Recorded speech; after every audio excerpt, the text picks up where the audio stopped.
grade 6. As promised, I said that I would come on and do a video about how to make some rosehip tea. So these are the rosehips that I harvested earlier today when I did my hike through the forest. The first step for making the tea is to rinse your rosehips off.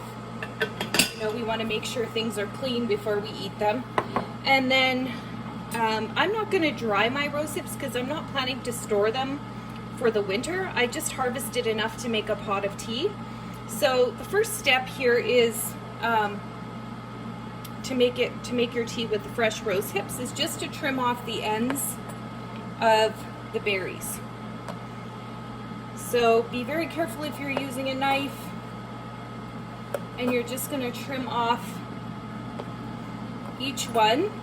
And some people will remove the seeds on the inside. If you see that, I mean, if you cut a rosehip in half, you can see that there are seeds in there. You don't have to remove them, although some people like to do that. The seeds are actually really nutritious and beneficial, and the seeds are what they would use to make that special face oil I was talking about in the last video. And so there is no need really to remove the seeds. So I'm going to go ahead and prepare all of the rose hips by cutting off those ends, and then I'll come back and show you the next step. Alright, so all of my rose hips have been nicely tipped, and I rinsed them one more time, and now they're ready for the next step. So again, if I was collecting a bunch of these and wanting to store them over the winter, I would dehydrate them after this step, and then I would crush them with my Vitamix blender into a powder and use the powder in teas over the winter. But because I'm just going to make fresh tea today, I'm not going to store these. I'm just going to use them fresh as I've picked them.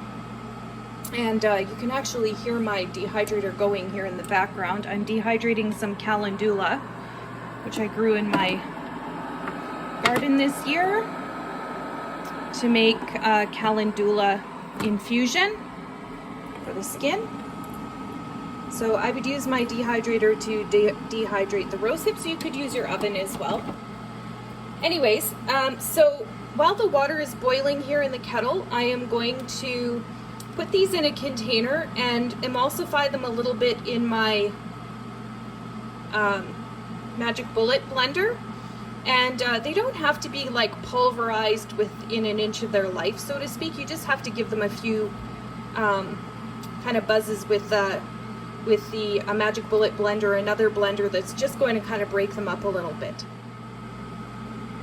So as you can see, I have ran these through the Magic Bullet blender a few times. It almost looks like mashed tomatoes now. Oh, it sure smells good.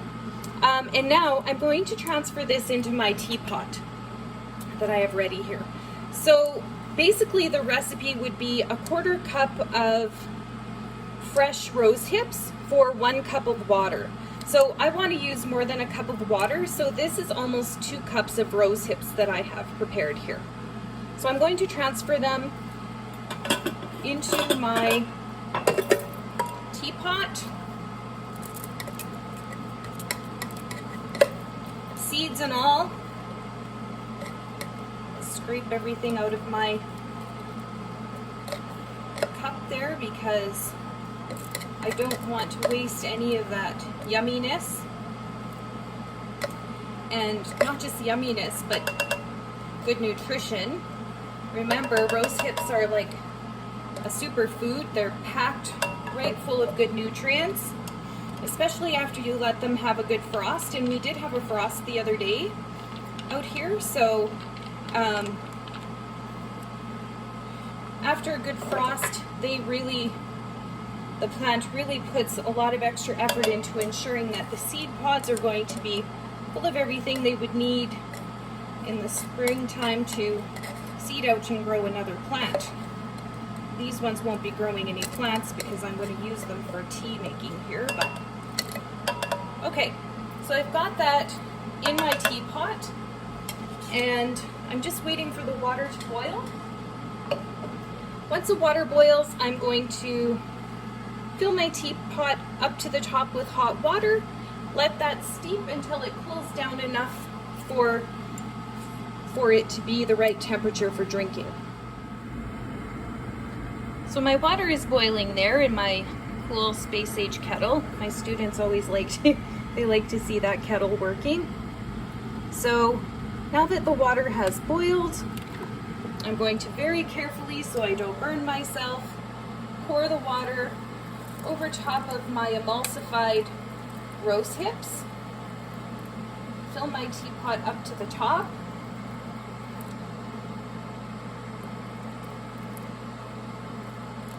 And let that steep until the water cools down enough to drink it. And I would say, again, that's probably about 10 minutes. So I'm going to put the lid on and let that steep. Does that ever look good? And then we will pour it into a cup with a little bit of honey and enjoy. While your tea is steeping, you might want to stir it a time or two just to encourage some of that extra yumminess to come out of the fruit. I have again put in my cup a little bit of that organic honey that was gifted to me by a local farmer, and you will need a strainer. I bought mine at the dollar store, nothing fancy. Because as you can see, there's there's the seeds and everything floating in there. So you will want to strain the tea while you're pouring it into your favorite mug.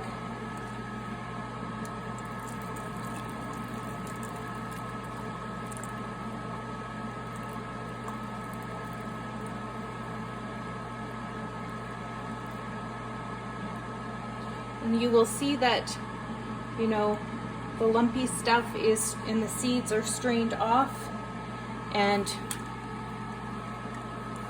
stir in your honey there. I kind of overfilled my cup a bit. Oh, it sure smells good. And then give it a taste.